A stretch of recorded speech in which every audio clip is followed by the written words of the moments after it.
ورجعنا لكم بعد الفاصل ولسه مكملين مع ضيوفنا في مصر الحلوة، وعايزين نفكركم ان احنا مستنيين رسائلكم ومستنيين تعليقاتكم واستفساراتكم على الصفحة الرسمية للبرنامج مصر الحلوة ميسات، وكمان منتظرين تليفوناتكم للتواصل معنا. في فقرتنا اللي احنا موجودين فيها دلوقتي دايما بنسمع عن كلمة التكنولوجيا، لكن دايما يعني حتى بالشكل الشخصي ارتباط كلمة التكنولوجيا هو مرتبط بالمسميات العلمية والمفاهيم العلمية، تكنولوجيا كهربائية، تكنولوجيا هندسية. لكن لما نوصل ان احنا نسمع عن حاجة اسمها تكنولوجيا الأغذية، هو ده اللي احنا محتاجين نستفسر عنه ونقف عنده ونشوف يعني ايه تكنولوجيا الأغذية، وايه هو العلم ده، وهل هو علم ولا ثقافة ولا ممارسة ولا شكلها ايه. برحب بضيفي في الاستوديو استاذ الدكتور احمد خرشد، مستشار تكنولوجيا الاغذيه ومؤسس معهد بحوث تكنولوجيا الاغذيه. مساء الخير يا فندم، منورنا ومشرفنا في مصر الحلوه. شكرا يا فندم، شكرا جزيلا. تكنولوجيا الاغذيه، ايه المفهوم، ايه المسمى؟ يعني احنا زي ما اتكلمنا، يعني كلمه التكنولوجيا انها تدخل في الغذاء، محتاجين ان احنا نتعرف على هذا العلم. يعني هو ببساطه كده، يعني التكنولوجيا هي فن تصنيع الغذاء او فن تحويل اي منتج الى منتج جاهز لان انا احصل عليه واكله ويفيدني وبالشكل اللي انا استسيغه بيه، او يعني سواء انا طفل او ست او راجل او شاب نشيط بيلعب رياضه. يعني كل واحد له احتياجاته الغذائيه. انما التكنولوجيا تصنيع الاغذيه دي يعني هي فن التصنيع، وازاي ان انا احول الغذاء من صورته اللي هو الماده الخام الى ان انا بحوله الى غذاء متكامل. يعني يجي مثلا، طب ما القمح طلع قمح، ما هو غذاء، انما عشان احوله رغيف عيش شغلانه. دي المنظومه بقى اللي محتاجه واطحنه واظبط فيه مش عارف ايه، واضيف له خميره واضيف له ميه واعمل وبعدين يخش يستوي وبعدين ابرده وبعدين. هو ده اللي هو الفن ده بقى، هو ده اللي بيسموه التكنولوجيا، اللي هو فن تحويل الغذاء من شكله الطبيعي ده اللي هو الخام الى منتج نهائي يستهلكه المستهلك. حضرتك كمان في عيد العلم كرمت في سنة 2010 وخدت جايزة على التخصص ده. هو شوف حضرتك، الغذاء ده هو أساس صحة المواطن، ويمكن أنا بقول كلمة دايما إن التغذية السليمة دي استثمار. يعني بالذات من بداية الطفل، من حتى قبل ما يتولد وهو في بطن أمه، كون إن أنا أغذي الأم بحيث إنها تدي الطفل ده احتياجاته، دي اهم حاجه مهمه جدا. وانا بقول لحضرتك هو اسمه استثمار، لان مهما دفعت لهذا الطفل ده لو ما خدش احتياجاته دي بعد كده هيكلفني جامد قوي.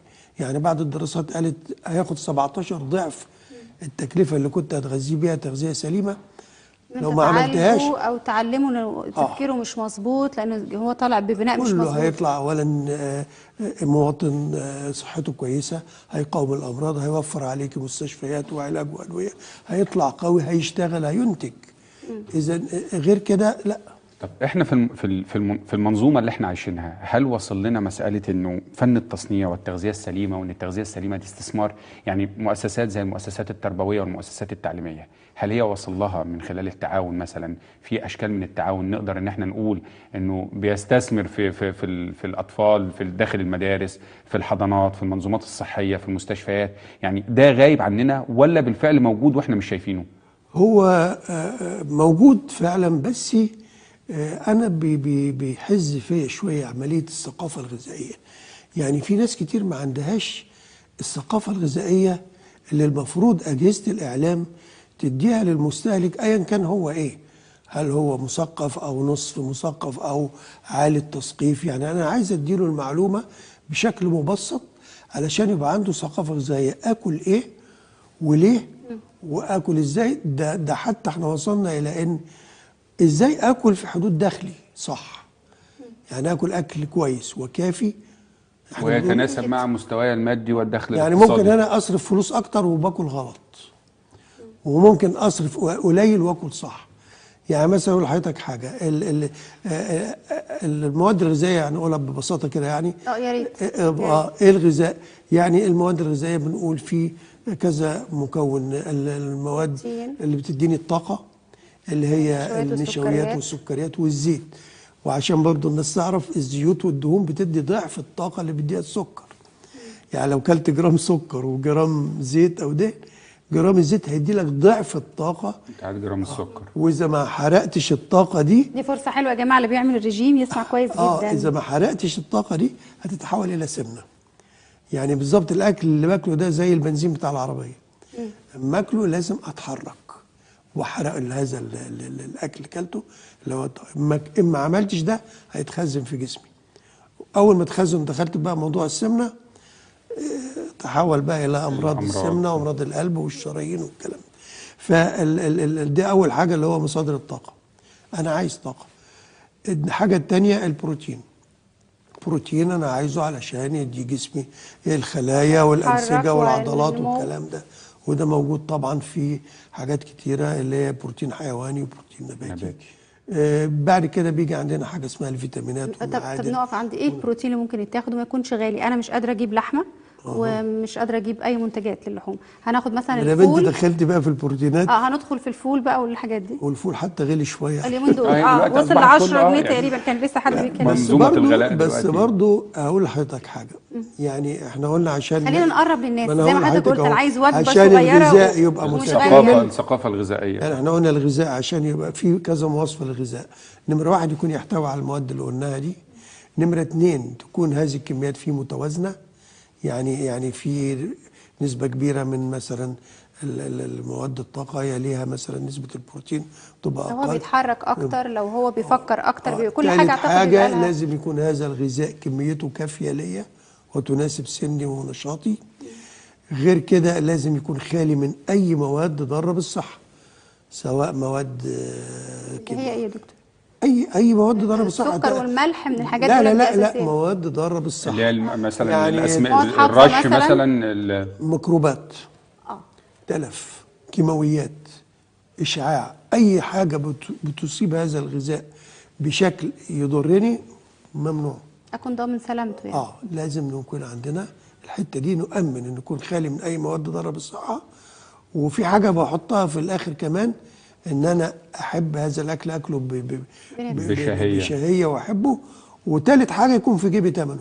او اخر حاجه لما احنا بنفتقد للثقافه الغذائيه، هل عندنا مساله الثقافه بقى ان احنا نبقى عارفين الاكل ده خالي من المواد الضاره ولا لا؟ في يعني حاجات في ظل منظومه الرش بالمبيدات. وفي ظل في حاجات مسؤوليتي انا وفي حاجات مسؤوليه الجهات المختصه.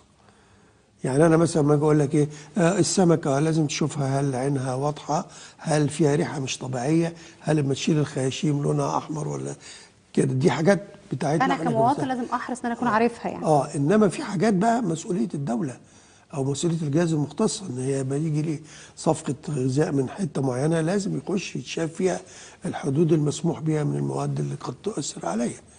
انما انا بقول لحضرتك عشان بس ما ننساش الموضوع، الثقافه الغذائيه بتهمني جدا، علشان لازم انا اكل اكل سليم وفيه المواصفات اللي قلنا عليها دي كلها. يعني هدي حضرتك مثالين لاكله فيها كل حاجه دي وغاليه جدا، واكله تانية زيها ورخيصه جدا. يعني واحد يقول لك جبت لحمه كباب ومش عارف ايه وكلت. انا بقول لك ممكن قوي لو جبت حته جبنه قريش رخيصه مش غاليه، وحطيت عليها مثلا شويه زيت من الزيت التموين رخيص جدا، وكلتها برغيف من ابو شالن، وحطيت عليها او طماطمايه او خيار، تاكد حضرتك ان القيمه اللي هتاخدها من هنا هتمثل الاكله الغاليه جدا اللي كيلو اللحمه ب 80 جنيه والكلام ده. هو ده اللي موجود، ده الاكل الشعبي بتاعنا اللي احنا يمكن يعني الناس كلها طلعت عليه. الناس في الفلاحين وفي القرى والارياف دي بتبقى الوجبه الاساسيه بتاعتهم، حتى وجبه الفطار اللي بياخدوا منها الطاقه بتاعتهم. وبعدين حضرتك ده يعني بروتين حيواني. جبنه القريش دي مع شويه الزيت ده بروتين حيواني وزي اللحمه هنا. كانه لحمه، بروتين حيواني. ومع ذلك انواع البروتينات كتيره. عايز اقول لحضرتك حاجه برضو، انت لو رحت السوبر ماركت، انا كنت قريب هناك لقيت نوع من السمك رخيص جدا حاطينه ب 6 جنيه كيلو سردين. يعني لو هتشوف بكل حاجه، بس انت لازم تشوف برضو ان انا المهم يبقى عندي ثقافه ان انا عايز شويه بروتين وعايز شويه نشويات بس الاهم من ده كله كمان ان انا لازم اعمل نشاط. انا على فكره قبل ما انسى، انا زرت زي ما بقول لحضرتك دول كتيره جدا، فشفت ناس في الخارج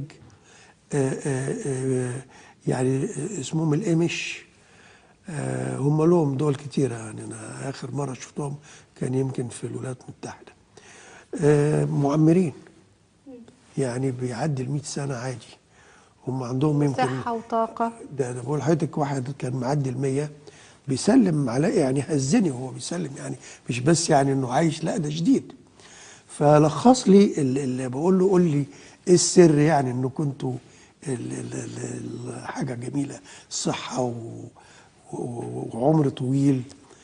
فقال لي 3 حاجات. اول حاجه قال لك الاكل بتاعك يبقى اكل طبيعي، وفي الحاجات اللي قلناها من شويه دي، بروتين وي وي وي وي، وتعيش حياه طبيعيه. يعني حتى هم مش مدخلين الكهرباء دي عندهم في القريه اللي انا زرتها. يقول لك ابعد عن المدنيه. يقول لي لو انت قاعد بين بارستين كهرباء كده جسمك هيتشحن. حكى لي حاجات قصص كبيره. كل الاكل الطبيعي اللي هو على طبيعته، بلاش المسبك والمش عارف اللي متضاف. والنوم بدري والصحيان بدري وحرق الطاقه. دي حاجه. قال لك شم هوا نظيف وكل اكل نظيف. دي نمره 1. نمره 2 قال لي النشاط ده هو سر الحياه وسر الصحه. قال انتوا معلش في كلمه شبه موتى، انت نايم بالليل حاجه نايمه، ما قمت الصبح تعمل ايه؟ قاعد تفطر. يعني هي الرياضة كمان ممكن يبقى لها دور. رحت الشغل قاعد في العربيه او في الاتوبيس، رحت الشغل قاعد على المكتب، رحت البيت قاعد اتفرج على التلفزيون. قال لك حتى مش مكلف نفسك تشغل عامل ريموت عشان ما تتحركش. قال لك دي يعني كارثه وانتم مش حاسين بيها. قال لك من اول ما نفتح عينينا الصبح في نشاط مستمر، نشاط غير عادي. ان احنا لان الدوره الدمويه هي سر كل شيء. الدم ده حضرتك بيحوي كل حاجه، في الغذاء اللي بيغذي الخلايا والمخ، وفي المواد اللي هي بتقوي الجهاز المناعي وبيشيل المواد الضاره من خلايا الجسم علشان تخرج في البول والبراز والعرق ويخلص الجسم منها. كل ده كل ما كانت الدوره الدمويه نشيطه كل ما كان ده هيحدث. الانتيبيوتكس او المضادات الحيويه اللي بنروح نشتريها ربنا مديها لك في جسمك، بس انت ما بتستخدمهاش، او يعني مش بتستخدمهاش بالاسلوب الامثل. انك طول ما انت الدوره الدمويه نشيطه طول ما انت متمتع بالصحه والمقاومه بتاعتك والمرض هيبعد عنك. فهم دي عندهم اساس النشاط. يعني انا شفت معلش في الكلمه، شفت واحده ست في البلد دي عندها حاجه 86 سنه بالظبط. قالت لي انا قعدت زي اللي بيتغزل في وجه جميل، لا لقيت كراميش ولا اي حاجه من ده خالص. احنا عندنا من 30 سنه لدرجه بقول لها عايزين ندور على مقاومه التجاعيد. انا بقول لها انت بتحطي كريمات ولا حاجه؟ قالت لي لا ولا اي حاجه، انا بغسل وشي كده وخلاص. لو وقفنا عند حضرتك عند الثقافه الغذائيه زي ما قال حسام، للاسف هي مش المواطن بس اللي ما عندوش ثقافه غذائيه. يعني انا وانتم بتتكلموا تذكرت كنت مع احد الصديقات دكتوره بتساعد الناس انهم يخسوا، يعني مش هقول التخصص، ذكرت كده باللفظ ان الحلبه هي بتقول النحيفات بتزودهم. حضرتك ذاكر في بعض المقالات لحضرتك او حاجه كاتبها بتقول ان الحلبه بتساعد على انقاص الوزن، فبالتالي حتى المتخصص ما عندوش الثقافه الغذائيه. يبقى احنا نروح فين بقى؟ شوف الحلبه كانت عندنا زمان من دايما في الفلاحين يتكلموا عنها ان هي للشفاء. يعني كمان الحلبه الخضراء يعني لا انا هقول لحضرتك كمان الحلبه الخضراء دي يعني؟ لا دي حلبه خضراء بتتاكل مع الجبنه القريش صح كده؟ على شويه اسرار حلوه احنا محتاجين اسرار بس قبل ما اقولها انا نسيت احط العامل الثالث في الجماعه المعمرين. العامل الثالث ده لحد دلوقتي محيرني وبكلم حضرتك بجد. قال لي العامل الثالث ده هو نمره 1 عنده. عمل لي ايده كده، بقول له ايه ده؟ قال لي هنا رايق راحه البال. بقول له يعني ايه؟ راحه البال بالمصري. قال لي ما دخلش النكد جوايا ولا باي ثمن. هم العمر تقريبا عندهم في الحدود ال 140 سنه هم في اقتناعهم. احنا النكد بيوصل ما بيوصلش لل 40 سنه. هو بيقول لك ال 140 سنه دول قد كده، ولا هعدي يوم من ال 140 سنه دول اعكن نفسي فيه ولا لاي سبب. لان بقول لك انت في الاخر معانا هنموت ونسيب الدنيا واللي فيها. بتزعل ليه؟ حاجه كنت عايزها وما جاتش، ما تزعلش يا سيدي. دي الترابيزه بتاع احسن ترابيزه في الدنيا. دي رساله من حضرتك بقى لكل المصريين. الرضا، يعني عايز نقول الرضا بس بيقولوها باقتناع. الرضا الرضا هو عنده رضا. وانك انت اسعد بيومك. النقطه بقى اللي حضرتك قلتيها بقى بتاع انا زي ما بقول لحضرتك انا زرت دول كتيره جدا وشدني في دول متقدمه، الولايات المتحده وكندا، وفوجئت ان الحلبه بتاعتنا دي موجوده كبسولات وعليها اقبال. مين وسعرها غالي جدا، ومكتوب عليها ما يحبوا الكلمه دي بقى ناتشورال يعني طبيعي، ان فيها يعني باختصار من الاخر كده بتظبط نسبه السكر في الدم، وجدوا كده ده من الشغل العلمي بقى. يعني ممكن نقول كمان اللي عنده السكر يشرب حلبة كتير. انها هي زي ما قلنا بتكلبش الزيوت والحاجات دي اللي هي المحاضره اللي هي الكوليسترول، الحاجات اللي هي بتعمل مشاكل في الشرايين وبتطردها بره الجسم، وبياخدوها والتجارب بتاعتهم لدرجه حتى اما بقول لهم طب العرق بيبقى فيه ريحه كده في دايما الناس في بتقول الكلمه الحلبه دي عن الحلبة. فقالوا لي دي شلناها. شوف من درجه ما قالوهاش. ما عشان اللي يشرب حلبة عندنا احنا لسه ما وصلتش انها تبقى كبسولات، احنا برضه عشان اللي يشرب حلبة على علم حضرتك عاملين تجارب على الحته دي. لو نرجع لجدودنا زمان، انتوا طبعا جيل جديد، انا فاكر وانا كنت في المدرسه كان دايما الترمس يتباع معاه الحلبه، وكان في طبق فخار كده صغير كنا نخبطه كده تطلع الحلبه منبته، وده كان اساسي ناكله. الانبات ده يعني احنا شغلنا عليه دراسات عليا، ماجستيرات ودكتوراه. الانبات ده سر غير يعني ما حدش مصدقه. هقوله لك ببساطه كده، اي حبه في العالم عباره عن ايه؟ جنين والاكل بتاعه، ربنا عامله كده ومديله قشره بره عشان يحافظ عليه يقعد سنين. اول ما بديله الميه تدب الحياه في الجنين ويفرز انزيمات تهضم الاكل اللي محطوط وتحوله الى غذاء ما يعادل لبن الام، والنبات يبتدي يرضع اللبن ده ويتفطم. زي ما بقول لك يتفطم النبات بعد ما يرضع، يتفطم. امتى يتفطم؟ لما يطلع الريشه والجزير اللي احنا خدناهم في ابتدائي ويبتدي يعمل التمثيل الضوئي وياخد الاثار الجذريه ويعتمد على نفسه.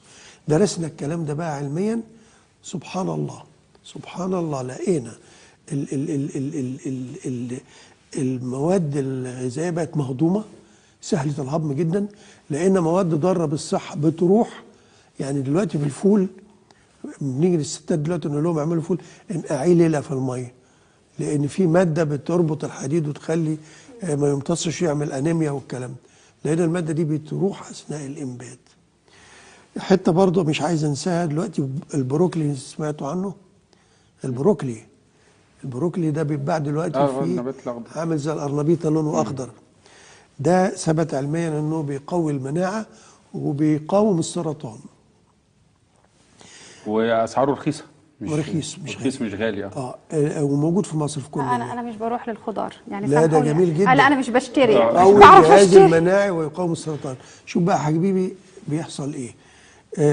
البذره بتاعه البروكلي لقوا فيها الماده دي اللي هي بتقاوم السرطان دي او بتقوي المناعه عاليه. لما نبتوها ولقيت احد الابحاث عاملين علامه استفهام كبيره قد كده، لقوا ان الماده دي تضاعفت اضعاف عديده ما لما نبته، لدرجه يعني قال لك لو جبت البروكلي ده ونبتيه هيقوي الجهاز المناعي بشكل لا يتصور عقله. انا زرت في ايطاليا حته اسمها فوندي، لقيتهم مهتمين بالصبار بتاعنا، الصبار بتاعنا اللي بيطلع الشيطاني ده، وعاملين مزارع جامده وبتاع. ايه يا اخوانا الصبار؟ قال لك لا ده الصبار بياخدوه بيضربوه في خلاط يضيف عليه شويه عسل. قال لك ايه؟ قال لك ده علاج لقوه المناعه، يقوي المناعه وبنعالج بيه السرطان وبنعمل يعني يعني مصر غنيه يا دكتور، مصر غنيه بحاجات كتير، لكن احنا محتاجين نجيبها. كندا لقيت الزيت الحار بتاعنا معبيينه في كبسولات وعاملينه ازاز صغيره بتحط في الثلاجه، وازازه سودا عشان ما يحصلوش زناخه، وعاملينه تحت تفريغ. يعني عايز اقول لحضرتك جدودنا كانوا عارفين اشياء كتيره لازم احنا نهتم بيها. خلينا اخد مع حضرتك يعني اهم حاجه واخر حاجه هتكون معانا، لاننا فعلا هو كلام غني جدا. يعني اكتر حاجه بتهم المواطن اللي بنشوفه دلوقتي واكتر حاجه عليها جدل وهو رغيف الخبز. أيوة. هل هو لائق؟ هل هو يعني ممكن في وقت من الاوقات الناس ما تلاقيهوش بما ان احنا ما عندناش قمح؟ لا انا عارفه ان انا قلت كلمه صعبه، لكن انا محتاجه من حضرتك تقولي الواقع. بص يعني هو اولا رغيف العيش ده عندنا اولويه اولى. ليه؟ لان وبعدين قبل ما اقول لك على العيش عايز اقول لك حاجه. احنا تعدادنا دلوقتي معدي 90 مليون. كل سنه بنزيد 2 مليون بني ادم، معظمهم غلابه محدودين الدخل. واول حاجه يبص لك اديني رغيف عيش. اذا ده عندنا مبدا لدرجه ان انا يعني بكتب لا كبيره كده للفقر. البحث العلمي لعب دور كبير جدا في انه بيعمل اصناف قمح ادت، يعني كان الفدان بيدي 6 و7 ارداب، دلوقتي بيدي 20 و25 وبنتطرق الى ال30. العمليه الزراعه عملت دور جامد جدا. احنا دلوقتي عندنا توسعات رأسية وأفقية، ده عملت اللي عليا. انما للأسف الشديد اسلوب الدعم المتبع دلوقتي، وبقولها بكل أمانة قدامكم وقدام الشعب المصري كله، الاسلوب ده تسبب في حاجات كتيرة قوي، ان بيتسرب جزء من الدقيق لحاجات تانية مش مدعمة لفارق السعر، ان اهملت صناعة الخبز الجيد زي زمان في كثير. يعني في طبعا بيعملوا عيش كويس، انما في نسبة بتعمل عيش سيء بيترمي في الاخر وبعضه بيروح علف. انا هقول لحضرتك رقم، لو كل واحد في مصر رمى لقمة لا تصل عشر الرغيف، لقمة كل يوم، كل واحد في مصر رمى لقمة كل يوم، هذه اللقمة ثمنها في السنة هيعدي المليار جنيه. لقمة من كل بيت او من كل اسره، لقمة من كل فرد بتكلف هذه اللقمة ما يزيد عن مليار جنيه، فما بالك الكميات اللي بتترمي. يعني أنا أعرف واحد غفير قريب بيرمي عيش كتير، أقول له بترمي ليه؟ يقول لي الولد لما بيجيب مصاصة بياخد نص جنيه، نص جنيه يجيب لي 10 رغيف، إيه لما أرمي رغيفين؟ يعني ما عندوش زي الثقافة الغذائية، ما عندوش ثقافة إن الدولة دافعة كام. هو بيدفع 5 ساغ في الرغيف، إنما الدولة دافعة قد كده كذا مرة على الأقل بتدفع. بس يمكن هنا لأن أنا مش مدخل المواطن معايا في الحكاية، مش مفهمه، مش حاسس بحالة انتماء كافية، لأن أنا مش واخد حقي. أيوه أنا بقى نفسي أنت لما تديني عيش وحش برضو، ما أنت كده أنت اللي بتجبرني إن أنا أتعامل معاك برضو إن أنت مستقل بيا أو مش مهتم بيا. أيوه. فخلينا النهارده يبقى نقول حلقة الوصل والصلح في الحلقة. أنا عايز أقول لحضرتك حاجة. أنتوا برنامجكم اسمه جميل مصر الحلوة. عايزين تبقى مصر حلوة والناس تحب بعضها كده، وفي حاجة بره معروفة كده اسمها وين وين سيتويشن. يعني ايه؟ يعني انت تكسبي وانا اكسب ونبقوا مبسوطين مع بعض كده، وانت مستريحة وانا مستريح. والدولة مثلا دفعت الدعم للعيش بس 22 مليار جنيه، انما زي ما حضرتك قلتي المستهلك متضايق والعيش مش عارف وي. لا انا نفسي يعني العملية كلها عندكم في الاعلام. انا نفسي المواطن يفهم يعني ايه دعم. يعني اللي بيرمي رغيف ده مش عارف الرغيف ده مكلف 50 قرش مثلا او حوالي 50 قرش، لو يعرف كده مش هيرمي. فانا نفسي في يوم من الايام هنوصل، احنا في مرحله انتقاليه دلوقتي، يعني وزاره التموين عامله نشاط كويس جدا اللي هو نظام الكارت وانه بياخد حقه، وانه لو وفر استخدام عيش وخد اللي على قده بس ممكن بياخد نقط يجيب بيها حاجات تانية زي السكر او اي منتج غذائي يعني. فانا نفسي المستهلك يفهم ان انا خد يا حبيبي الدعم اهو في ايدك، واشتري العيش مطرح ما انت عايز والنوع اللي انت عايزه. وبقول لكم وانا مسؤول عن الكلمه دي، لو تم هذا في مصر هتلاقي كميه القمح اللي بنستهلكها للعيش نزلت بما لا يقل عن 2 مليون طن. هوفرهم، ده على الاقل هوفرهم. نمرة 2 هيبقى في تنافس شريف بين منتج الخبز زي ايام زمان. انت عندك عيشك حلو هجيب منك، انت عيشك وحش مش هاخد منك. هضطر ان انا بعد كده تاني يوم انت يا هتحسني يا هتقفلي. منافسه. وانا وبعدين كلنا نكسب. انت بتعمل خبز هتكسب، انت بتطحن اكسب واكسب كويس قوي، انت بتزرع القمح ازرع وانا هشجعك. على فكره انا بنشجع الفلاح وهنعمل زراعه تعاقديه. رساله كده المواطن اللي بيسمعنا، رساله غذائيه مفيده. وهو برضو يعني قبل اقول فانا كنت هستاذنك في نقطه برضو مهمه يا دكتور، في مساله ان احنا عندنا جمعيات اهليه معنيه بالاساس بمساله صحه المواطن والغذاء، وعندنا اداره اسمها اداره التوعيه في وزاره الصحه. كل اللي حضرتك قلته شيء جميل جدا في مساله الثقافه الغذائيه، لكن حتى مش شايفين ده يا ألفت مجرد تنويهات. يعني حتى مش شايفين ده مجرد تنويهات للغذاء السليم والغذاء الصحي والغذاء الكويس، وانه الوجبه السليمه، وانه فقرتنا النهارده يعني ده محتاجين دورنا الدكتور كإعلام يعني فعلاً، كمان الدكتور إن تبقى إحنا الناس متضمنه تسمع. رساله الدكتور إن كمان إحنا في الناس المساله. يعني فقرتنا، انا بعتز جدا بمصر حلوه، احنا دايما بناخد زي ما قلنا في اول حلقه النصف الملآن من الكوب، ودايما بناخد الناحيه الايجابيه، حتى لما تطرح في برامج اخرى هتلاقوها عندنا.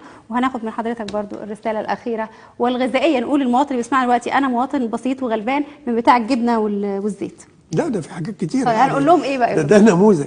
يعني انا بقول لهم اولا انا عايز برضو اشير لنقطه ان انا يعني بحمد ربنا ان انا كنت عملت او اسست معهد بحوث تكنولوجيا الاغذيه لاول مره في مصر. ما لم يكن عندنا معهد لبحوث وفي كل التخصصات، المنتجات الالبان واللحوم والاسماك والتغذيه الخاصه، ويعني كل ما يخص الغذاء موجود في هذا. وبقى لينا اتصالات دوليه وفي سلامه الغذاء وفي كل ما تتصوره حضرتك. المعهد ده برضو بيدي رساله انه بيدي معلومات عن الغذاء باسلوب مبسط. يعني بدي لك لسته كبيره تاكل ايه وبكام. مثلا بدي لك لسته، عاملين حاجه زي الهرم الغذائي. شوف الهرم عشان برضو الناس ابسطها لك، اقول لك الهرم الحاجات اللي هي يعني المفروض ما تاخدش منها كتير اهي، الحاجه اللي تاخد منها اكتر اهي، الحاجه اللي تاخد منها كتير يعني زي الخضار والفاكهه. يعني لازم مثلا تحط الزيت والدسم والبتاع ده فوق في الهرم يبقى صغير. كبر شويه هناخد النشويات، كبر قصدي البروتين، كبر شويه هناخد النشويات والسكريات. تحت بقى الخضار والفاكهه، كتر الخضار والفاكهه وهتستريح جدا. لان الخضار والفاكهه في حاجه برضو من ضمن الثقافه الغذائيه اسمها الالياف الغذائيه. الالياف الغذائيه يعني ايه؟ يعني في ماده اسمها الالياف الغذائيه زي الرده، زي الحاجات اللي موجوده في الجرجير، في الخضار يعني الورقي، دي بتشرب ميه قد وزنها 300 ضعف. بالتالي مفيده. لما بتاخدها وفي نفس الوقت بتكلبش نسبه من الدهون الضاره وتخرجها من الجسم. كل ما زاد، عشان كده في الخارج العيش الاسمر اللي فيه رده بيباع اغلى من الابيض. عندنا العكس. يعني رغم ان هو اكثر افاده. بره برضو الرده، كويس ان انا افتكرت، الرده بتتعمل كبسولات. يعني ياكل العيش الابيض بس وفي بتجيلنا نشتريها عشان الرجيم. يعني نقدر نقول رسالة الدكتور أحمد خورشيد مستشار تكنولوجيا الأغذية ومؤسس معهد بحوث تكنولوجيا الأغذية: كتر الخضار والفاكهة واتبع الثقافة الغذائية السليمة في كل ما يلزم احتياجاتك اليومية والغذائية. بنشكر الدكتور أحمد خورشيد. وبعد الفاصل لقاء خاص مع الكاتب الصحفي والروائي الكبير جمال الغيطاني. نلقاكم بعد الفاصل.